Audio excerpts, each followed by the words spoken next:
Misterios y Enigma. Evenu Shalom Alejem, paz para todos ustedes, amigos televidentes en toda Iberoamérica y en el mundo entero que nos sintonizan a través de la cadena Milagro Internacional desde Puerto Rico y que en esta oportunidad nos acompañen en este su programa Misterios y Enigmas. Una nueva emisión de un programa que concita la atención de muchas personas alrededor del mundo por el desarrollo histórico y la formación del texto bíblico, un tema importante al que desarrollaremos en esta oportunidad. Hablaremos de Qumran, hablaremos de la Peshita aramea y sobre la formación del Nuevo Testamento en un estudio que usted no se lo puede perder. Quiero para ello invitar a mis dos amigos. En esta oportunidad quiero saludar a Yatensi Bonilla, quien se reencuentra hoy en las cámaras de Misterios y Enigmas. Yatensi, ¿qué tal? Muy buenas tardes. Buenas noches. Buenas noches para usted, David y Arturo. Contento otra vez por estar aquí presente, tratando de hacer academia, hablando sobre formación de la Biblia, temas que mucha gente de pronto no conoce, y sobre eso vamos a hablar hoy, otra vez sobre Biblia. Qué interesante tema. ¿Qué tal, Arturo Norero? ¿Qué tal? ¿Cómo te va, Che? Muy buenas noches, Yatensi y David, amados amigos, que el Señor continúe bendiciendo sus vidas. Hoy tenemos un espectacular programa, pero antes, esta es la parte light del programa donde hacemos sociabilidad, coinonía entre nosotros tres. Yatensi, ¿cómo sigue tu cabeza? ¿Y qué te pareció el programa de la semana pasada que tuvimos cualquier cantidad de llamadas y que fue de gran impacto y de gran bendición, Yatensi? El programa de la resurrección. Sí. Claro que sí. Muy bonito sobre qué significa resurrección, el testimonio de la resurrección en las Escrituras. Y me pareció un programa muy educativo, muy entretenido. ¿Te dolió la cabeza más, no? Sí, no, sí me dolió la cabeza, escuchándolo. Claro, seguro sí, que sí. Sí, me dolió bastante la cabeza, que sigo con síntomas todavía. Qué bueno, pero ya estás recuperando. Pues. Sí. Bueno, amigos televidentes, este programa interesante de Misterios y Enigmas usted lo puede ver en dos páginas en internet, que por cierto ya han rebasado las 600,000 personas, por lo cual agradecemos infinitamente a todos ustedes por su sintonía en los distintos países. Les hablo de www.dileuunamigo.tv y también la dirección Historia del Futuro, www.historiadelfuturo.tv. Pero yo quisiera pedirte, Yatensi, antes de entrar en tema, que tengas la amabilidad de mandar un saludo a nuestros hermanos en Centroamérica, porque Honduras, Nicaragua, Salvador, Guatemala, Panamá y Costa Rica están viendo con gran audiencia este programa. Bueno, un saludo muy especial en nombre de los tres, de Arturo, de David y mi persona, a todos los que nos están viendo en Centroamérica, que nuestro propósito, nuestro objetivo es tratar de enseñar, de dar contenidos sobre la formación de la Biblia, temas que no frecuentemente se habla y lo queremos hablar, cómo se formó la Biblia, la arqueología, la papirología, traducciones, todo lo que son versiones, etcétera, etcétera, y que ha sido un programa de mucha bendición aquí en Sudamérica y esperamos que en Centroamérica tenga mucha acogida y también sea un programa muy usado para aprender más de ese libro sagrado que nos inspira nuestras vidas, las Sagradas Escrituras, la Biblia. Gracias, Yatensi. De verdad, un saludo muy grande a nuestros hermanos en Tegucigalpa y San Pedro Sula, en Honduras, donde Yatensi también pronto estará visitándolos, y también en México, donde también estaremos muy pronto realizando una visita a la ciudad de Guadalajara y también a Puerto Vallarta. Yatensi, tú hablaste de versiones de Biblia, y yo quiero mostrar una versión en este momento, si me acompañan en un primer plano. Tenga la amabilidad a ver la Biblia, ¿te parece acá? La Peshita aramea. Esta versión de Biblia, Arturo, se está difundiendo bastante en Centroamérica. Esta versión está siendo bastante leída, buscada, pero me interesaría saber tu opinión acerca de la formación y el origen de este texto, Yatensi. Mire, está dentro de las versiones más conocidas y también criticada y aceptada por muchos círculos. Aclaremos sobre el origen de la versión Peshita de las Escrituras. Muchos están seguros que esta versión que acaba de mostrar David es un Targum. Otros dicen que no tanto. Pero hablemos que es un Targum, porque si lo clasificamos como un Targumino, un Targum, vamos a saber la naturaleza de esa versión. Ahora, un Targum es una traducción del hebreo al arameo. Sí, señor. ¿Cuándo se hizo o se hicieron estas traducciones, que se llaman los Targumín en plural, traducción del texto hebreo al arameo? cuando ya el hebreo no se usaba. Y cuando los judíos estuvimos en Babilonia. Exactamente. Cuando los judíos estuvieron en Babilonia, se empieza a usar el arameo. Sí, señor. Y en los tiempos de Cristo se hablaba varios dialectos o formas de arameo. Se hablaban más o menos 7. Estaba el arameo en la región de Samaria, el arameo samaritano, estaba el arameo de Jerusalén, de Judea, y había el arameo que Jesucristo hablaba, el arameo galilaico, que fue ese dialecto, ese arameo galilaico que pertenecía de Galilea y era donde se movía Jesús. Esa fue, David y Arturo, la lengua materna de Jesucristo. O sea que Jesús sabía la versión arameo galilaico. Entonces, ¿qué pasó? Ya 3 siglos antes de Cristo, 2 siglos antes de Cristo, como el hebreo no se hablaba, sino el arameo, ya sea el samaritano, el de Judea, el de Galilea y otros tipos de arameo, se empezó a traducir las escrituras del hebreo al arameo. Y esa forma de traducir del hebreo al arameo se llamó Targum o Targumín en plural, los escritos Targumín. Entonces, toda traducción del hebreo al arameo es un Targum. Ahora, y existieron muchas versiones del hebreo al arameo. Claro. Está el Targum de Onkelos. El Targum de Onkelos, también está el famoso Targum samaritano, énfasis del Pentateuco samaritano y muchos otros Targumín. Pero también hay un Targum que es muy especial. ¿Por qué es especial? Porque no solamente se tradujo el Antiguo Testamento, el arameo, sino el Nuevo Testamento. O sea que se tradujo el Antiguo Testamento de hebreo al arameo y el Nuevo Testamento en griego al arameo. Y es precisamente esta versión, la Peshita, que es una traducción de todas las escrituras, tanto del Antiguo y Nuevo Testamento al arameo. Desde el griego. Desde el griego, Nuevo Testamento y hebreo, Antiguo Testamento. Pero qué preguntita la que yo te tengo, y perdóname un paréntesis, perdóname un cachito. Vos me estás diciendo, Yeshua habló arameo, predicó en arameo, se escribe en griego y luego se lo vuelve a traer al arameo por escrito en la Peshita. ¿Tuvo tremendo viaje? Sí, sí. Y después del arameo se traduce a las lenguas, a las lenguas modernas, Claro. como al inglés, al español, al francés, etcétera. Una gran vuelta. Pero hay un problema, cuidado. A ver.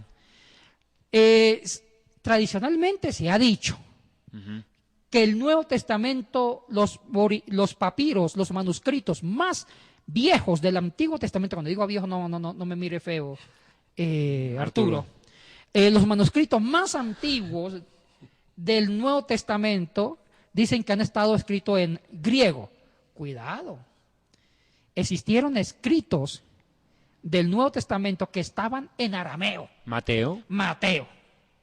Dicen que antes de que se tradujera el Mateo, que existiera el Mateo en griego, ya existía un texto más antiguo del Mateo en arameo. Porque muchas parábolas, el Padre Nuestro, las bienaventuranzas y las prédicas, Jesús predicó en arameo galilaico, que era su lengua materna. Entonces, muchos eruditos piensan que la Peshita, en cuanto en algunos escritos neotestamentarios, Nuevo Testamento, como en Mateo, tiene una gran autoridad porque recrean originalmente en la lengua materna de Jesús las tentaciones, las bienaventuranzas al Padre Nuestro. O sea que leerse la Peshita en arameo, ¿sí?, de los evangelios, es reconstruir las prédicas de Jesucristo en vivo indirecto. Y dime, esta versión, ¿tú la aconsejas para una iglesia, para Sí, que un texto sí. de consulta? ¿Tú lo recomendás? Sí, cuando yo enseñaba Sagradas Escrituras, no digo el nombre de la institución, para no, pero en no, una no importa. institución, antes que estuviera en el Semisud, en una institución académica muy sólida, usaba la versión Peshita para los estudios del Nuevo Testamento, Y- sobre todo en Mateo. ¿Y Antiguo Testamento qué tal? En Antiguo Testamento prefiero el texto masorético del hebreo. ¿Qué está plasmado en En la Reina Valera? la Reina Valera, ¿O la y versión? otras versiones.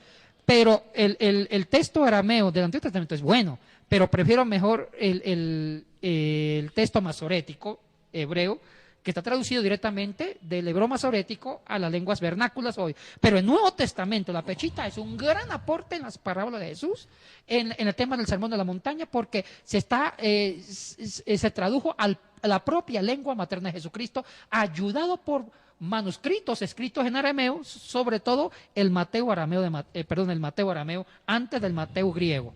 Simplemente resaltar de que ya el libro de Daniel tenía arameo, ¿no? Bueno, Una de las cosas que también me parece interesante sobre esta traducción, y quiero hacerte esta pregunta puntual.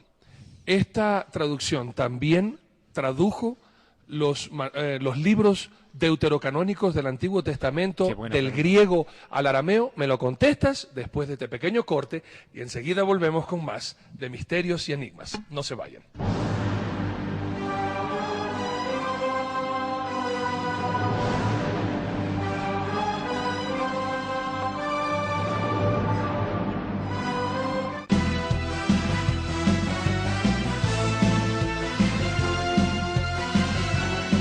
Ministerio Evangelístico Internacional Kedushá, Santidad, presenta Jerusalén y la Tierra Prometida, el plan de Dios para Israel y el fin de los tiempos en Historia del Futuro.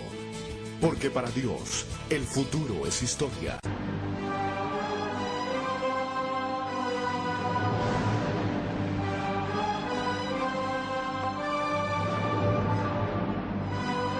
Bien amigos, gracias por continuar en sintonía y de verdad tenemos un estudio fascinante para profundizar en sabiduría. Recuerde, por favor, aunque uno nos ridiculizan por querer aprender, la Biblia, en el libro de Proverbios capítulo 1, versículo 7, el Señor nuestro Dios dice así: el principio de la sabiduría es el temor de Jehová. Los insensatos desprecian la sabiduría y la enseñanza. Y Dios no quiere un pueblo insensato, Dios quiere un pueblo sabio, que aprenda a discernir y que conozca a Dios profundamente, y la única manera de hacer eso es a través de la Biblia. Por ende, Yatensi, habíamos dicho en el segmento anterior de esta Biblia Peshita, que es una traducción del hebreo al arameo. Y la pregunta era, ¿esta Biblia también tradujo los libros deuterocanónicos que fueron escritos en griego al arameo? Pero también viene otra pregunta ahorita a mi mente. Si bien es cierto que en el concilio de Yamnia, en Judea, justamente no aceptó dentro del canon de la Tanaj judía estos 7 libros adicionales deuterocanónicos. Por ejemplo, si tales cuales para quienes no saben. Judith, Macabeos, tienes el libro de sabiduría, Tobías, Baruch. Estos libros, que no fueron aceptados por no haber estado traducidos o escritos más bien en hebreo, sino en griego, este mismo concilio u otros concilios aceptan o avalúan la traducción del hebreo al arameo de la Biblia Peshita del Antiguo y del Nuevo Testamento, Yatensi. Bueno, en la primera pregunta, Arturo, si la Peshita tiene los libros deuterocanónicos o apócrifos para otro sector de la iglesia, como Judí, Tobías, Macabeos. La respuesta es no, no tienen. No tienen esta versión deuterocanónica. Solamente la Peshita acató el concilio de Yamnia, que solamente aceptan los 39 libros escritos en el hebreo y uno arameo antiguo. O sea que no tiene esos 7 libros deuterocanónicos, no están. Perfecto. Yo tengo una pregunta, perdón si me permitís. Tal vez esto no viene tanto al tema, pero me interesa preguntar, aprovechando la coyuntura. ¿Qué pasó con el libro de Enoc? ¿Por qué el libro de Enoc, que aparece citado aún en el Nuevo Testamento, ¿por qué no aparece ni siquiera dentro de los apócrifos Yatensi? Muchos se han preguntado eso. Bueno,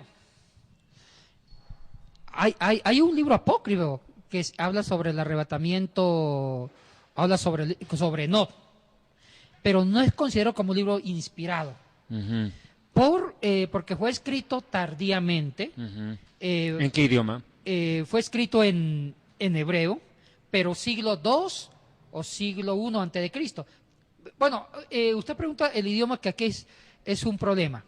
Los libros apócrifos siempre aparecen en varias lenguas. Por lo menos, un libro apócrifo del Antiguo Testamento aparece en hebreo, en arameo, en siriaco, en lengua copta, inclusive hasta en un latín muy temprano. Los libros apócrifos del Antiguo Testamento aparecen siempre en varias versiones. Es por eso que los libros no confiables, como el Evangelio de Tomás o el Evangelio de Judas, siempre aparecen en 4 o 5 lenguas, ya sea una copia del siriaco, en coto, en griego, en hebreo o en una lengua inclusive hasta africana, como era la lengua el etíope. En cambio, los libros inspirados, los libros que son muy antiguos y que están en el canon de las escrituras, siempre aparecen ya sea hebreo, Antiguo Testamento, o arameo el Antiguo, o griego en el Nuevo, pero no en varias versiones o en varias lenguas. Sí, yo te preguntaba eso, y Arturo también me parece importante, porque si tú recuerdas, permítame por favor, para quienes tal vez por primera vez miran este programa, o tal vez usted nunca ha tenido la oportunidad de leer la palabra de Dios, y estamos hablando de un libro interesante que aparece citado acá en Enoc. Mire, le voy a demostrar la cita Judas 1. La Biblia habla de un libro llamado Enoc. Vea, Judas 1.14, el libro que está previamente al Apocalipsis, dice: de estos también profetizó Enoc, séptimo desde Adán, diciendo: he aquí que vino el Señor con sus santas decenas de millares. Digo esto porque aquí Judas aparentemente está tomando un versículo del libro de Enoc. Por eso era la pregunta, Yatensi, para saber si el libro de Enoc, que hoy en día está siendo muy curioseado es la palabra, mucha gente le está llamando la atención. ¿Y cómo que este Enoc? ¿De dónde salió, pues? Aquí usted se conecta con un tema que quedó pendiente, Arturo. Excelente. En un programa que hablamos los dos, que no estuvo David. Estaba en Perú Estaba en Perú en campañas. En campañas. Queda una pregunta abierta. Todos los libros que están en la Biblia, ¿son inspirados? La respuesta fue sí. Y hubo otra pregunta mucho más complicada. ¿Pudo quedarse un libro que fuera aprobado en el canon? O sea, ¿pudo existir un libro que quedó fuera del canon y es inspirado? Exacto. Entonces, yo dije sí. Y hay cartas de Pablo que escribió y no están en el canon porque se perdieron las cartas. Un ejemplo. Pablo, la primera carta de Pablo de Corinto, esa no es la primera, es la segunda. Porque antes de que Pablo escribiera esa carta, que aquí dice la primera en la Biblia, escribió otra carta más antigua. Y cuando se reunieron en los concilios para aprobar el canon de la Escritura, esa carta no estaba ahí. La descubrieron posteriormente. Y ya cuando quisieron incluir el canon, no. O sea que no se pudo. debería ser primera, segunda y tercera de Corinto. Sí. La carta de Apolo. Hay una carta que es la carta más antigua que habla sobre la Trinidad. Apolo fue el discípulo de Pablo, más que un discípulo de Pablo, de Priscila y Aquila, que Pablo también conoció. Él fue un gran erudito judío que se volvió cristiano y fue un gran erudito que escribió varias cartas. Y en un principio la comunidad de la iglesia primitiva usaban las cartas de Apolo como una fuente de inspiración, como libros inspirados, pero sacaron la carta de Apolo como parte del canon. Bueno, y hay otros libros. Bernabé. La epístola de Bernabé, que fue considerado como una epístola de los santos padres, que habla sobre los dos caminos. Es la Didache misma, Didache, que en un comienzo era parte del canon, después lo sacaron. O sea, hasta el día de hoy existe la pregunta, esos libros que antes eran parte del canon, que ahora están fuera, ¿son inspirados? Buena pregunta. Lo único cierto es que los que están en la Biblia sí son inspirados. Eso es una gran verdad. Y a lo que yo te hacía referencia de por qué esta Biblia, como tú lo mencionas, que es mucho mejor estudiarla en el Nuevo Testamento para tener la exquisitez de la misma enseñanza de Jesucristo en arameo, no tiene tanta popularidad como la Reina Valera o la traducción de la Vulgata Latina. Bueno, lo que pasa es que también depende mucho del marketing y el uso. Porque esta es una versión muy antigua. Una versión muy antigua y todo experto en Biblia, todo biblista científico debe estudiar la Peshitta, sobre todo el Nuevo Testamento, por reconstruir el arameo. El gran aporte a esta versión es la reconstrucción en arameo. Ahora, hay algunos estudios, y ahora que ya tenemos propósito, sí. Una aclaración, Arturo, esta película famosa de la Pasión de Cristo fue en arameo. Exactamente. ¿Sabe cuál fue la escritura que inspiró el contenido de esa película? La Peshitta. Ah, qué interesante. Claro, porque habla arameo. Sí, porque esa película fue hecha en arameo, los actores hablan arameo y la reconstrucción del arameo fue tomada en esta versión. Qué interesante.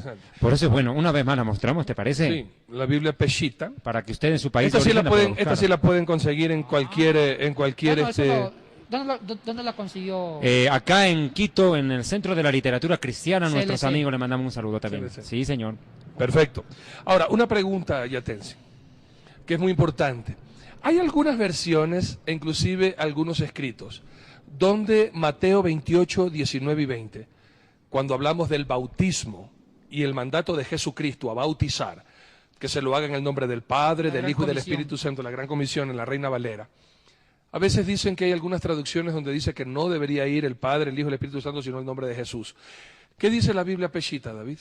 No, exactamente, estaba Para comprobando comparar, para asegurarnos, porque hay unos que dicen, mira, nosotros bautizamos en nombre de Jesús porque no hay en la Gran Comisión el nombre del Padre, del Hijo y del Espíritu Santo, y a veces es importante comparar algunos contenidos. Por ejemplo, Fíjate, me dijiste vos... Mateo 28, 19 y 20. Listo. Por tanto, vayan, llegan discípulos a todas en todas las naciones, bautizándolos en el nombre del Padre, del Hijo y del Espíritu Santo. O sea, vuelve a retomar en el arameo original de Jesús esta credibilidad de que Jesús mandó a bautizar así. Sí, sí. Perfecto. En nombre de la Trinidad, es correcto eso. Y en 1 Corintios capítulo 9, versículo 18, me gustaría profundizar en esta enseñanza porque de pronto podríamos decir que hay alguna traducción mala del Nuevo Testamento. Me gustaría compararlo acá. 1 Corintios 9, 18, ¿decís vos? Sí. Ya. ¿Cuál es pues mi recompensa? Que proclamando el Evangelio del Mesías de Cristo lo haga gratuitamente, no haciendo uso del derecho que me otorga el Evangelio. ¿Ok? También implica que la palabra de Dios es gratuita y no tenemos que cobrar, ni tenemos nosotros que sacar provecho de una enseñanza bíblica. Amén. Así es, correcto. Eso es fascinante, porque estamos viendo del arameo que la palabra de Dios tiene que ser predicada y enseñada gratuitamente y no cobrar su enseñanza. Y esto es fascinante de esta versión, la cual tú recomiendas que todo erudito, toda persona que desea profundizar en la enseñanza, lo hagamos en esta Biblia de Yatense. Es correcto, por lo menos cuando yo era estudiante, cuando era joven, o sea, reciente, Sí. yo me acuerdo Espérate. que tuvimos una materia que se llamaba versiones solamente, y mi maestro, que era precisamente un rabino de corte alemán, usaba la Peshitta en arameo. Ujú. Y realmente nos ayudó mucho a reconstruir las parábolas de Jesucristo en arameo, porque lastimosamente todo el mundo sabe que Jesús habló el arameo y predicó, el 90% de las predicaciones fueron en arameo, un 10% en griego, pero lastimosamente no hay ningún evangelio escrito en arameo, excepto extractos de Mateo. Yo tengo una pregunta. Ay, ¿Hebreos en qué idioma se escribió el libro de Hebreos? Está en griego. Ah, ya. Puede ser que existió un texto en arameo antiguo a la carta, pero se perdió ese original en arameo y está en griego. Lo mismo, antes de que existiera Mateo en griego, existió en arameo, pero también se perdió el Mateo en arameo y hay solamente Mateo en griego, que fue rescatado del siglo IV, siglo V después de Cristo. Entonces, esta Peshitta nos recrea de cómo fueron las predicaciones de Jesucristo en su lengua materna, el arameo galilaico, no el arameo de Judea, ni el arameo de Samaria, porque habían 7 formas de arameo. Claro. Algo que sí también me gustaría refrescar la idea, así como estudiamos de la Septuaginta. ¿Cómo fue que se inició esta traducción, Yatense? ¿Cómo se inició? ¿Quién la hizo?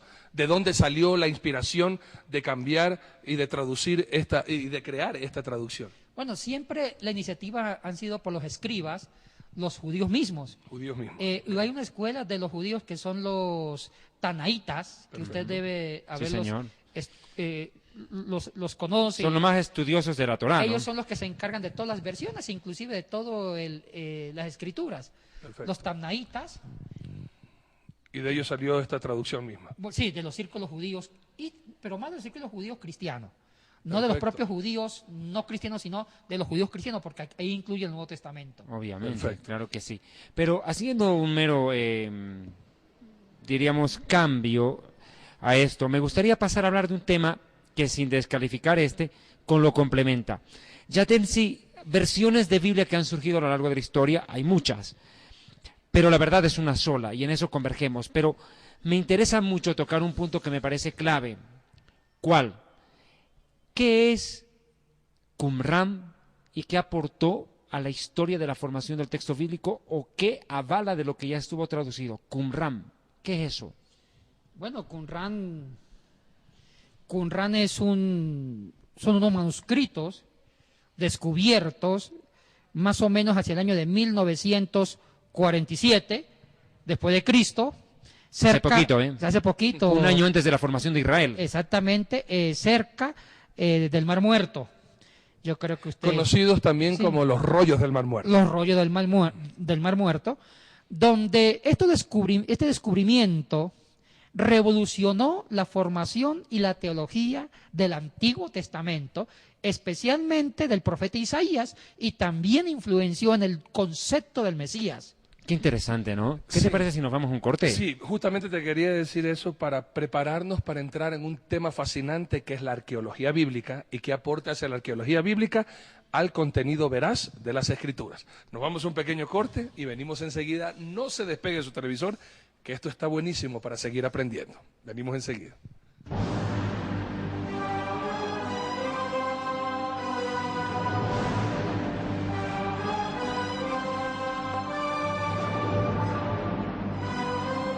Los manuscritos del Mar Muerto.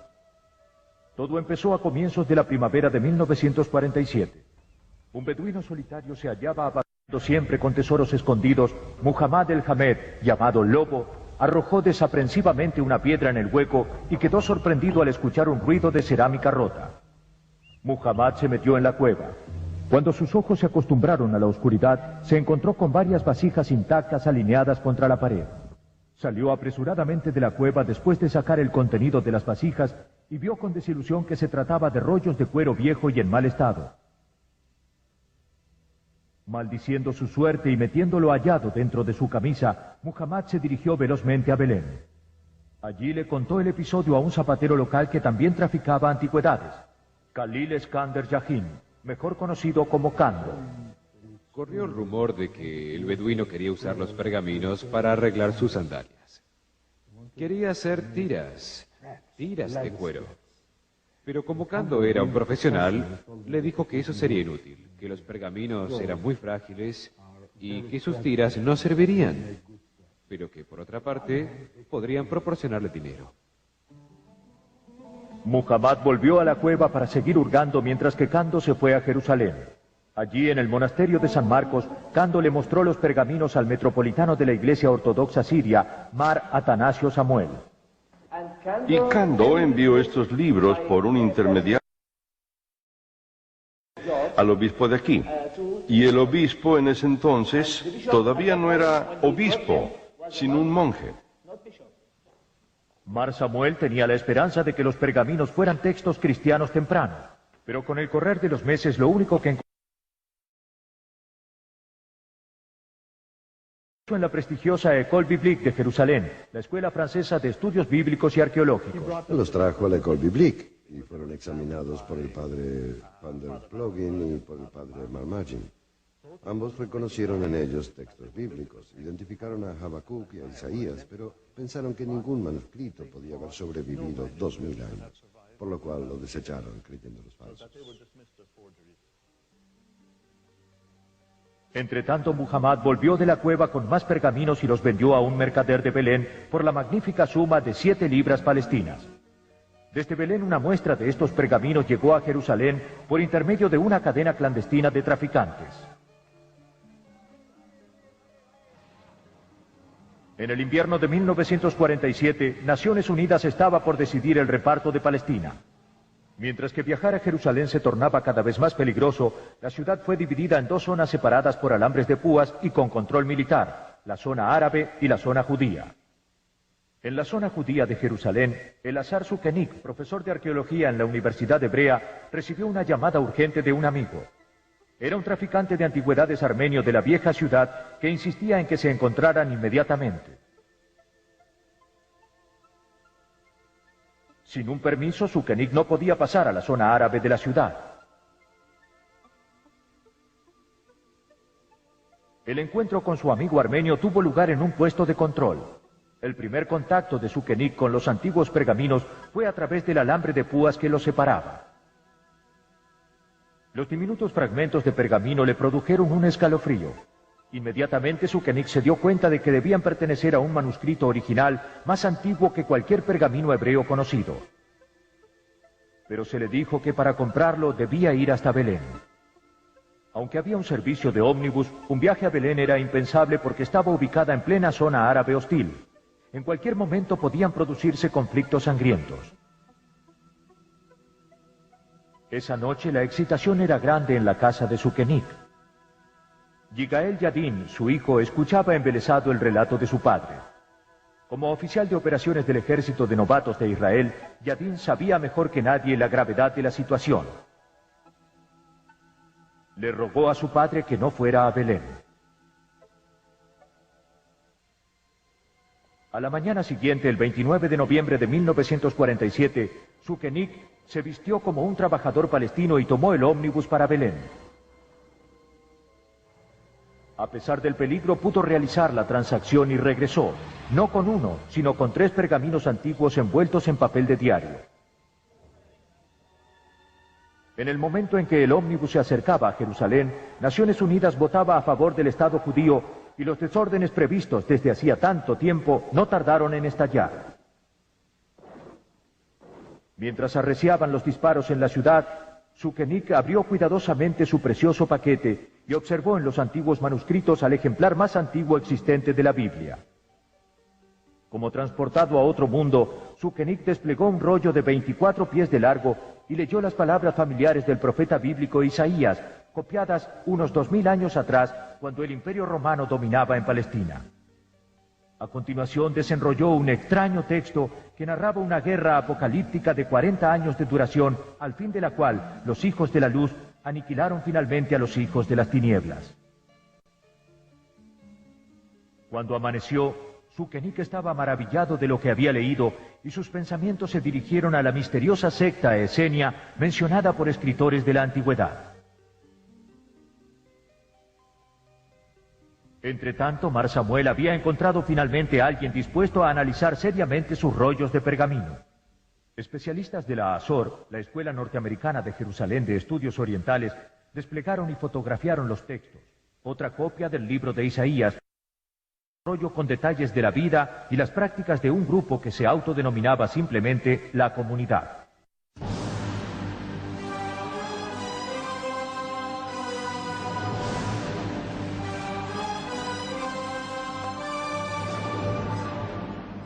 Oye, David, estaba meditando en algo. Qué bonita camisa que tienes. Ah, gracias. Qué hermosa camisa. ¿Y de dónde? ¿Cómo consigues tú esa camisa así? Mira, tienes la menorá, tienes el cordero y tienes la mesa de la preposición. Aquí también tienes unos corderitos.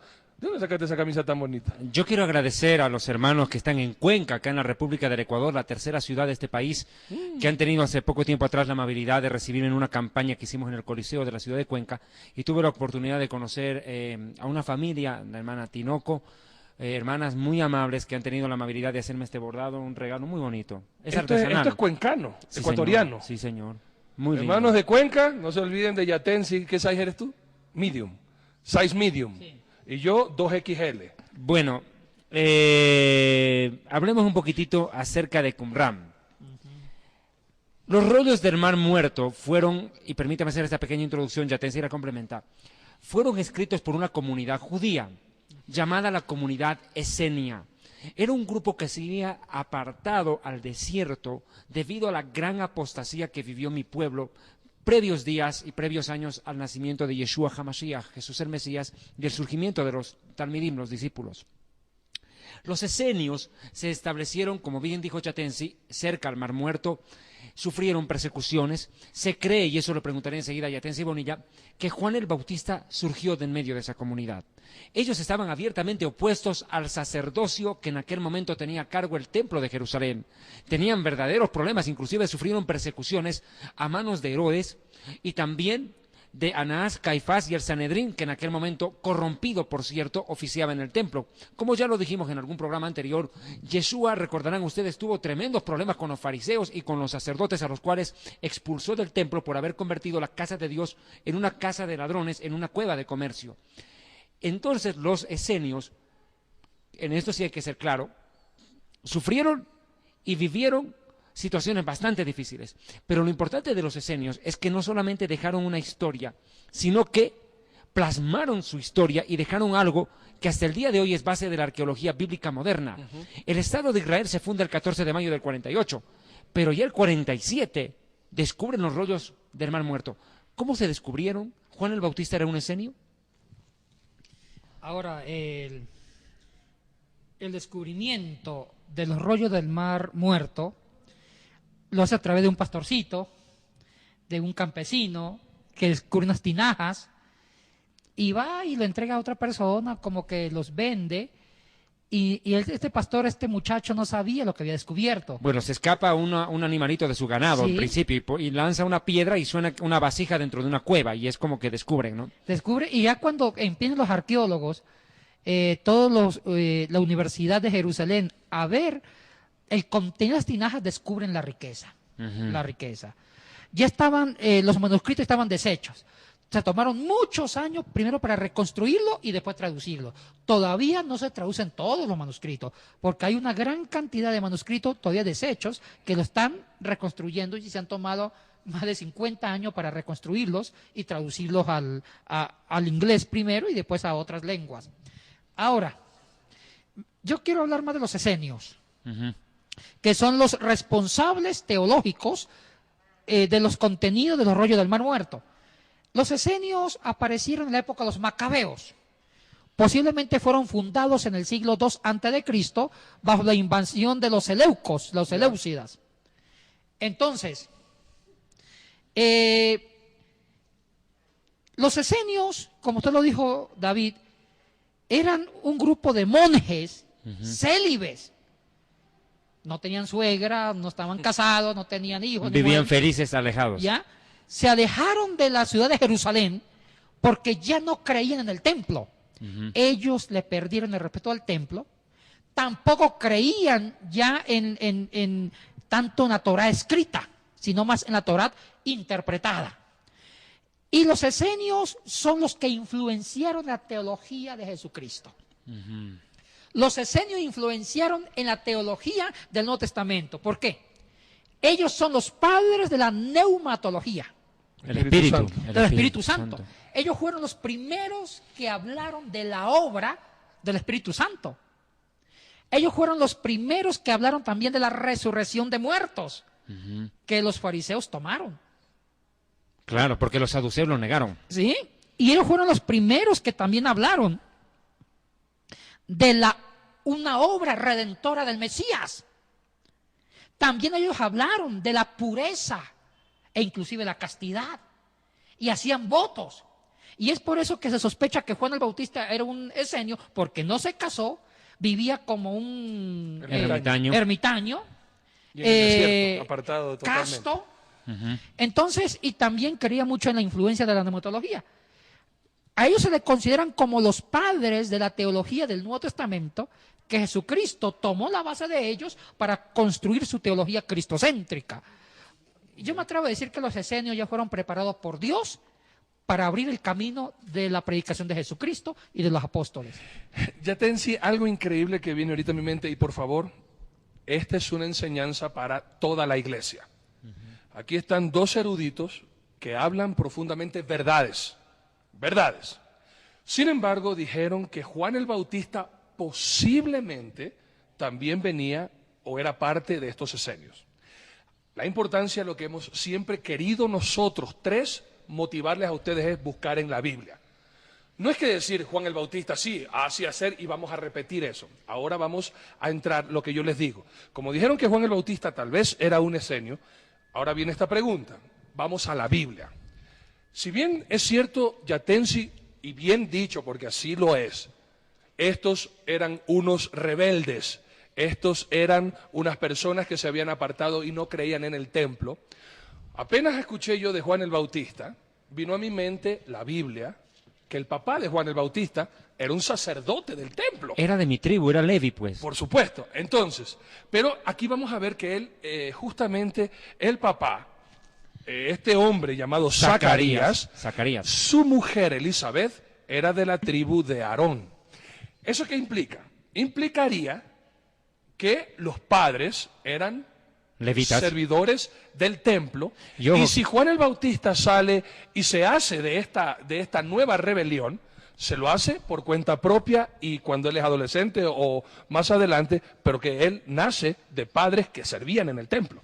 Es que el esenio, muy buena su pregunta. Por eso es que ahí vamos, o sea, lo que yo quiero motivar a la gente es que no crean nomás por creer, sino que vamos a la Biblia, y ahora sí, con este conocimiento viene la explicación del maestro, pero vamos a la Biblia. Eso es lo importante, no creer ciegamente, sino que ahora viene la enseñanza de qué es el esenio. Y escuchen bien esto.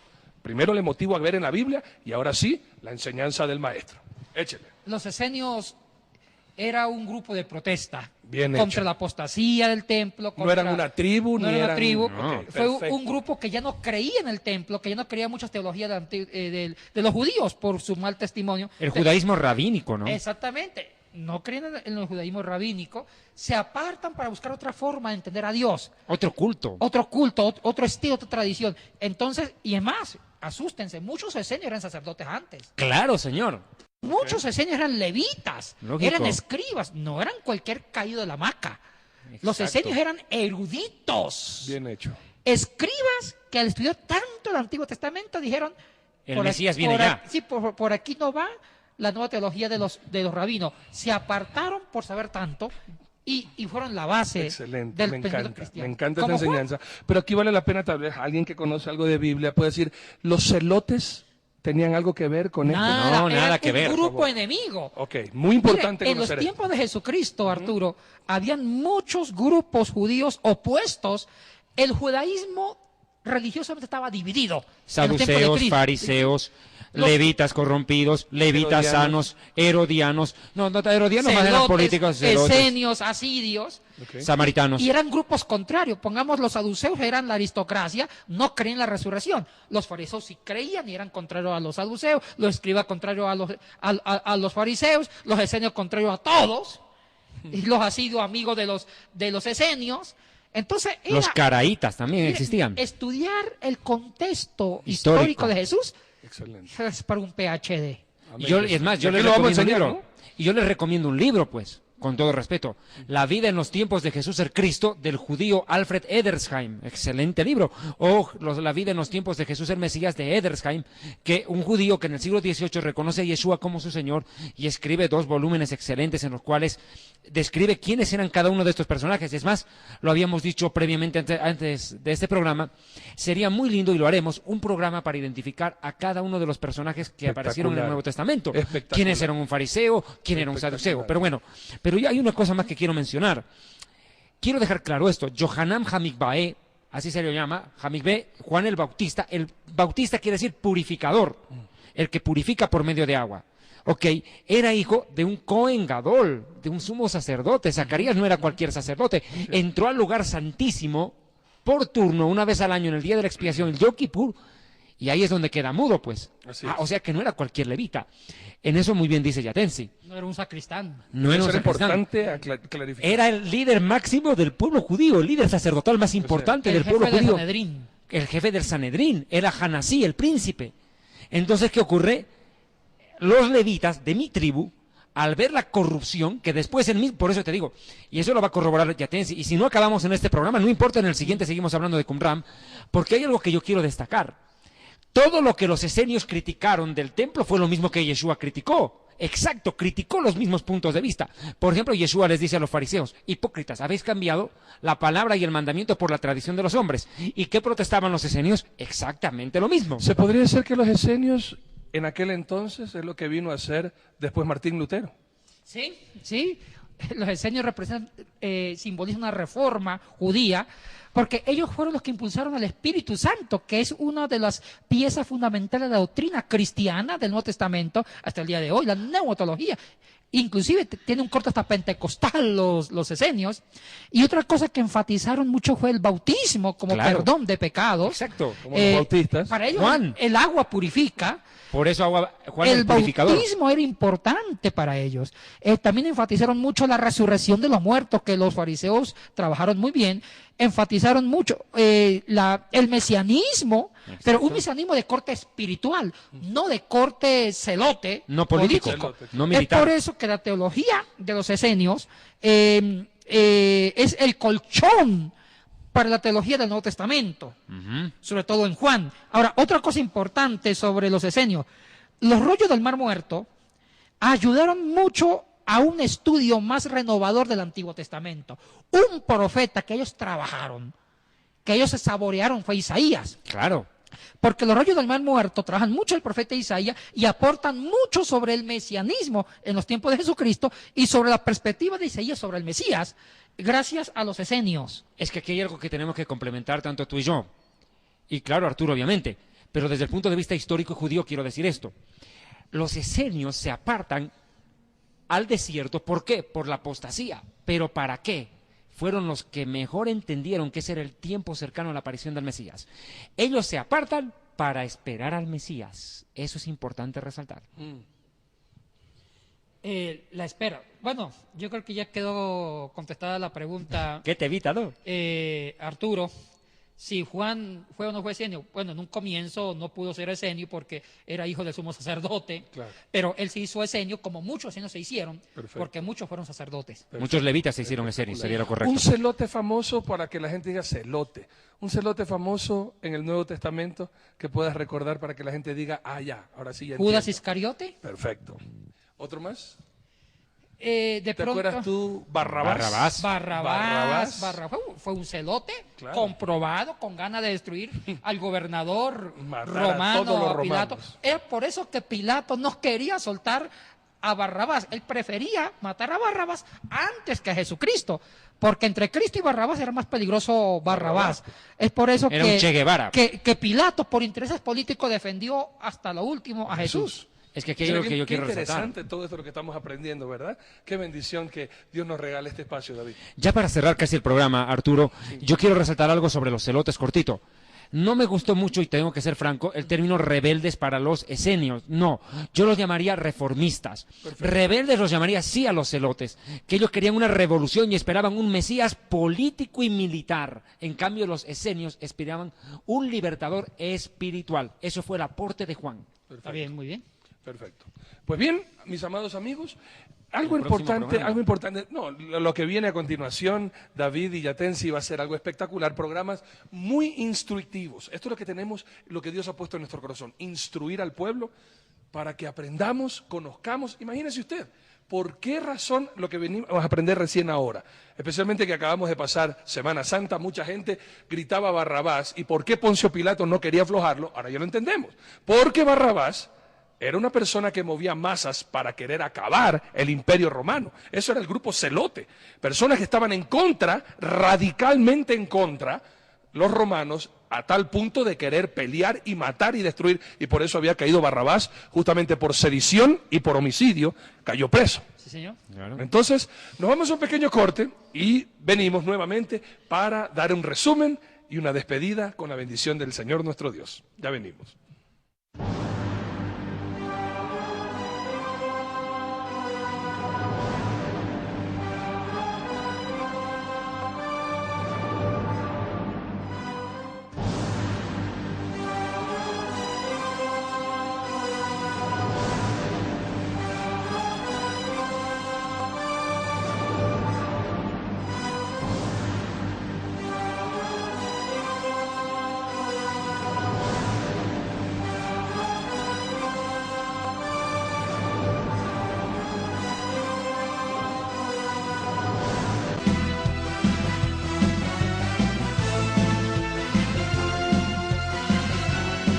Ministerio Evangelístico Internacional Kedushá, Santidad, presenta Jerusalén y la Tierra Prometida, el plan de Dios para Israel y el fin de los tiempos en Historia del Futuro. Porque para Dios, el futuro es historia.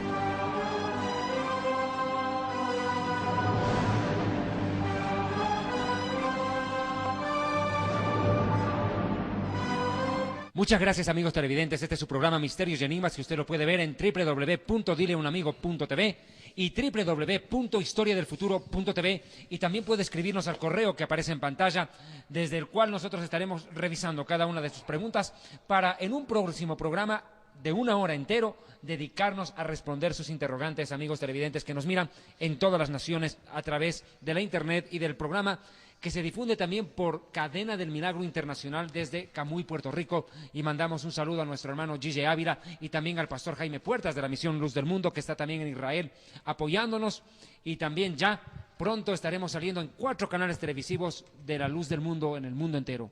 Qué interesante, ¿no? De verdad que sí, un saludo, amados hermanos, que Dios les continúe bendiciendo y gracias también por orar por nosotros, como nosotros oramos por ustedes, para seguir predicando la verdadera doctrina de la palabra de Dios, David. Sí, señor. Yatensi, la palabra de Dios dice algo interesante en el libro de Josué, capítulo 1, versículo 8. Mira lo que le declara Moisés a Josué.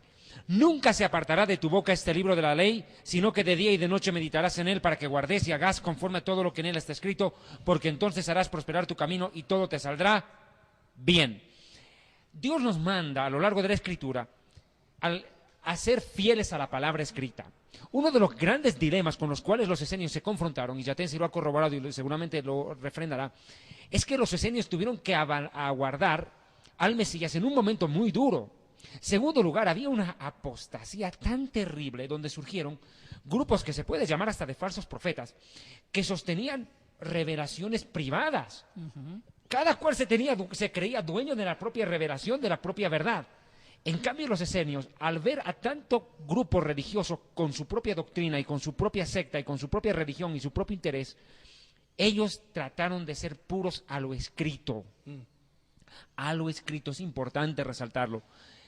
Mire, y esto es importante, ¿por qué, Yatensi? Porque Dios siempre a lo largo de la historia se encargó de mantener un pueblo y un grupo o alguien que sea fiel a la palabra, porque mira que muchos cambiaron a lo largo de la historia lo escrito por la tradición humana o las fábulas y se extraviaron.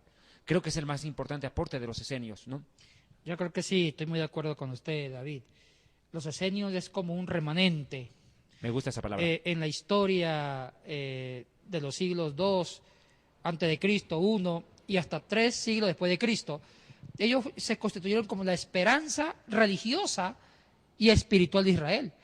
Y tanto fue su influencia que la teología del Nuevo Testamento está inspirada en los esenios. O sea, que Dios usó a los esenios para que muchos temas doctrinales del Nuevo Testamento se trabajaron con los esenios, como el Espíritu Santo, como el tema de la resurrección de los muertos, el bautismo, el tema del perdón de los pecados, de la reconciliación en forma más directa con Dios, antes que con el sumo sacerdote, porque otra contribución, David y Arturo, importante, era que la teología del Antiguo Testamento, los propios rabinos pensaban que la expiación la daba con un intermediario, cuando entraba una vez al año el sumo sacerdote al lugar santísimo con la sangre de los animales sacrificados para expiar los pecados. Los esenios no creían en eso. Ellos creían en un acercamiento directamente a Dios, donde Dios perdonaba directamente los pecados. O sea, toda esa teología va a contribuir a la teología esencial del Nuevo Testamento. Y el mayor aporte es el estudio del Isaías 53 que veremos en el siguiente programa, que fue el libro Isaías y el capítulo 53, lo más importante dentro de la doctrina esenia, porque allí se presenta no al Mesías que esperaban los celotes, un Mesías militar que luche contra el Imperio Romano, sino un Mesías sufriente que redima a la nación. Arturo, creo que este programa no da para más, pero en el siguiente programa, no sea aparte, estaremos estudiando qué más aportó los rollos del Mar Muerto a la arqueología bíblica. ¿Y por qué fue importante el descubrimiento de los rollos del Mar Muerto en Qumran? Pues eso es lo que vamos a estar analizando si el Señor no viene antes y nos da vida para compartirlos con todos ustedes. Que Dios les bendiga y que tengan una espectacular semana y llena de victoria en Jesucristo, el Señor. Shalom Aleichem. Bendiciones. Permítanme, por favor, hacer uso de unos minutos más de este su programa, Historia del Futuro, porque para Dios el futuro es historia. Deseo hacerles conocer de la manera más respetuosa 2 anuncios importantes. El libro Historia del Futuro ya está a su disposición en su nueva presentación. Ustedes pueden adquirirlo en su país de origen haciendo un depósito a la cuenta que aparece en pantalla en este momento y nosotros se lo haremos llegar inmediatamente. Segundo anuncio. El programa Historia del Futuro ha tenido una gran acogida y es por eso que quiero agradecerles infinitamente, porque no solamente en Puerto Rico, en la Unión Americana, Guatemala, Centroamérica, han estado nuestros televidentes escribiéndonos en estos meses, sino de lugares tan lejanos en Asia, África y Europa, que están sintonizando este su programa Historia del Futuro, que se difunde por este medio de comunicación, la Cadena del Milagro Internacional, dirigida por nuestro amado consiervo Gille Ávila. Pero, como ustedes entenderán, para poder seguir pagando y sufragar los gastos de producción y de difusión del mismo, necesitamos su cooperación.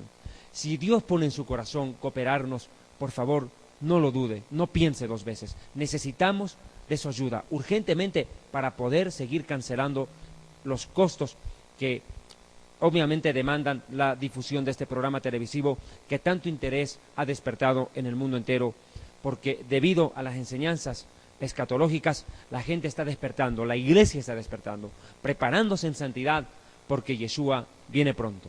Amados hermanos, ustedes pueden hacerlo depositando a la cuenta que tienen en pantalla. Muchísimas gracias de verdad por todo su apoyo, por todo su cariño, y si el Eterno lo permite, muy pronto estaremos con ustedes en Puerto Rico. Muchas gracias.